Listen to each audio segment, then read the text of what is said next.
Eu acho que ler é fundamental, assim, cara. Uma das coisas que, pra mim, foi muito mais fácil compreender o que estava acontecendo no Brasil foi um perfil escrito por uma jornalista. Cara, eu não vou lembrar o nome de cabeça dela agora, mas seria bom citar depois eu procuro e cito se for o caso.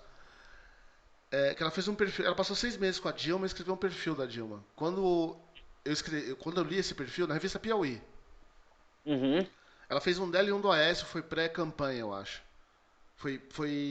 Eu acho que foi antes da. Acho não, com certeza foi antes da eleição de 2014. uhum.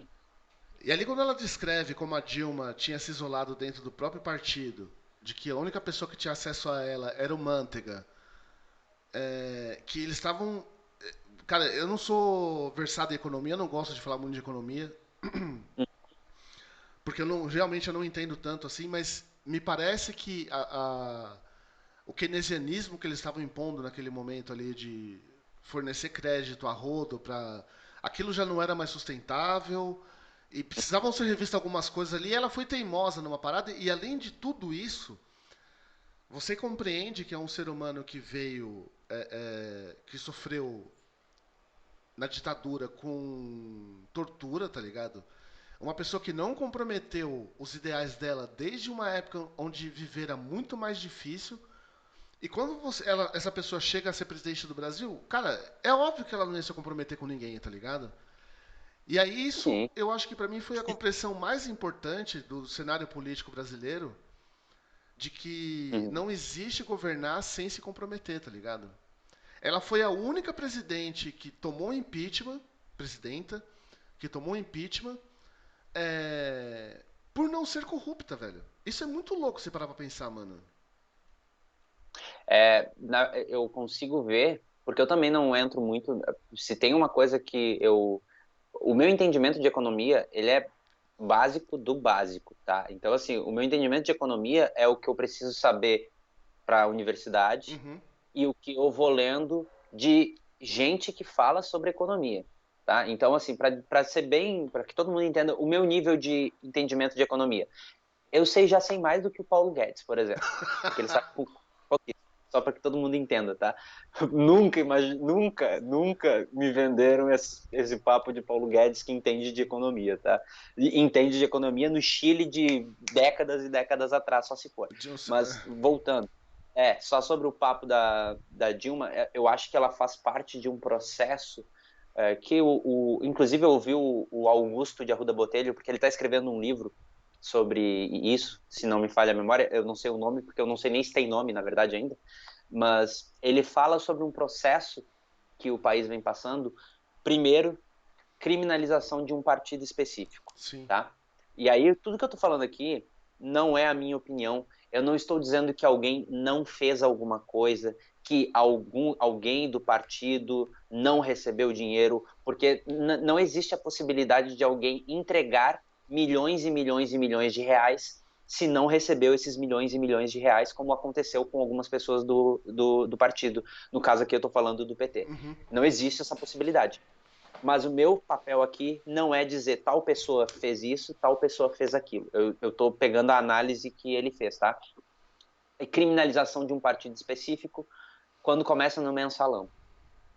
Porque você começa primeiro a criminalização de um partido lá. Você começa a perceber uma veia disso, sabe? Precisamos combater isso que está aí, que ainda não se dava esse nome de combate à corrupção gigantesco como tem atualmente, mas existia uma vontade maior de, é de tal partido?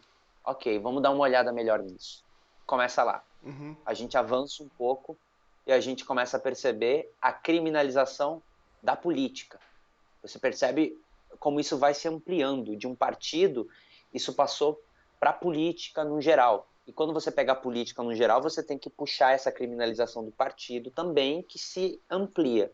Então você tem no processo da Lava Jato essa criminalização da política e que também vem da, das pessoas, né? A sociedade já vem com aquela vontade de ninguém me representa, eu não gosto disso, eu não gosto daquilo, político é tudo bandido, e aí você tem dinheiro na mala, dinheiro na cueca, dinheiro naquilo, dinheiro nisso, dinheiro na gaveta, dinheiro sei lá onde. Aí as pessoas começam a dizer, por exemplo, o STF não me representa, como se o STF fosse uma eleição direta do povo. Sim. E aí, isso que eu estou pegando uma fala completa do próprio Augusto de Arruda Botelho, ele faz essa... que as pessoas começam a questionar a representatividade, inclusive em lugares que não necessariamente a representatividade... você precisa se ver representado nesse sentido, tá? Sim, Porque sim, não sim. é a gente que vota para alguém estar lá no STF. Sim, sim. E aí começa todo esse questionamento e a Lava Jato tem esse processo de criminalização da política, você tem quase a água para quem estava morrendo de sede, sabe? Você tem um cenário perfeito de um movimento que começa a dizer assim, vocês têm toda a razão, tá aqui, ó. Não só esse partido, mas tudo isso aqui que você está vendo. A política é tudo o que vocês pensavam. A política é tudo o que vocês sempre falaram e a solução não está ali. Então você tem todo esse processo de criminalização da política, e agora eu volto só algumas casas, porque perceba que nessa ampliação da criminalização de um partido para criminalização da política, é quando você tem um momento ali que a Dilma sai, entende? Sim. Que é quando começa a se ampliar realmente, que você vê, e aí depois disso, avançando, tentando fazer vários vai e vem, né? Avançando esse processo da criminalização da política, a gente consegue perceber, por exemplo, que quando você tem um movimento muito estranho de um juiz que condena alguém e que depois vira ministro do cara que teve vantagem, teve vantagem, sim. direta nessa decisão desse juiz, e as pessoas não questionam, é porque não importa para as pessoas se aquilo foi feito com alguma intenção. Não importa, não se tem nem o questionamento se teve intenção ou não. Porque o processo de criminalização da política foi concluído, em certo ponto. Não importa se foi certo, se foi errado, se seguiu o devido processo legal, se respeitaram a constituição de um país. Não importa, é político. Não me interessa quem Sim. seja. Todo mundo igual. Isso eu não quero saber. Agora, o cara que ajudou esse processo, ou o cara que fala contra esse processo, esse eu vou apoiar. Não me interessa, inclusive, se ele já teve caso de corrupção de Caixa 2 ou de qualquer coisa.